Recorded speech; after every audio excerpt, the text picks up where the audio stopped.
7h20 sur Europe 1. Très bon début de journée avec Dimitri Pavlenko. C'est l'heure de l'édito éco. Bonjour Olivier Babot. Bonjour Dimitri, bonjour Anissa. Bonjour Olivier. Eh oui, c'est demain la date limite pour la déclaration de revenus pour les derniers départements, entre 55 et 97,6. Exercice qui n'est pas votre préféré, Olivier, il faut bien le dire. Oui, alors disons Dimitri que c'est un moment de confrontation. Pendant 11 mois, le système fiscal français déploie des trésors d'ingéniosité pour que vous ne ressentiez pas vraiment ce qu'on vous prend. Le prélèvement à la source, les cotisations patronales invisibles sur la fiche de paye, la TVA noyée dans le prix.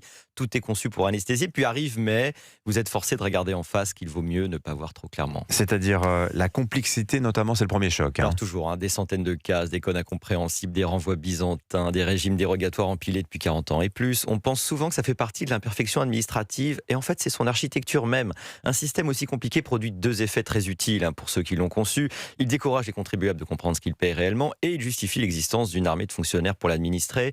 La complexité fiscale, c'est un programme politique beaucoup plus qu'un accident. Mais le montant lui-même de l'impôt reste le choc principal. Oui, alors à condition de se souvenir que ce montant ne représente qu'une fraction de la réalité. Ce que vous déclarez, c'est déjà du revenu amputé. Entre ce qu'un employeur verse au total et ce qui atterrit sur votre compte, le rapport en fait peut atteindre 1 à 3.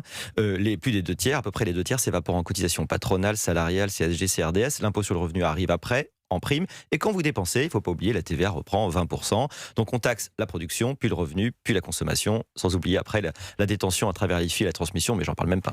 Il y a même une forme de double imposition dans tout cela. Et oui, alors c'est la CSG qui est prélevée sur votre salaire brut, soit, mais une partie de cette CSG n'est pas déductible de votre revenu imposable. Concrètement, vous payez l'impôt sur le revenu sur une assiette qui n'a pas encore été allégée de ce que la CSG vous a pris. C'est le même mécanisme pour l'essence d'ailleurs. On reprend une deuxième fois ce qu'on avait déjà pris une première, comme disait Colbert, c'est l'art de plume et loi avec le minimum de cris, les impôts. Ouais.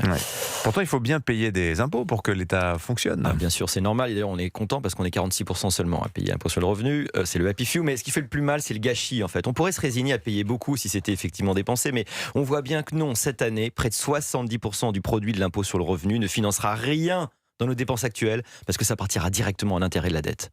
Le reste finance une administration dont personne ne contrôle sérieusement le rendement. Ce que nous versons chaque année ne suffit même plus à couvrir les dépenses de l'année en cours. Nos enfants paieront ce que nous n'aurons pas couvert. En fait, l'impôt d'aujourd'hui ne sert qu'à faire enfler celui de demain.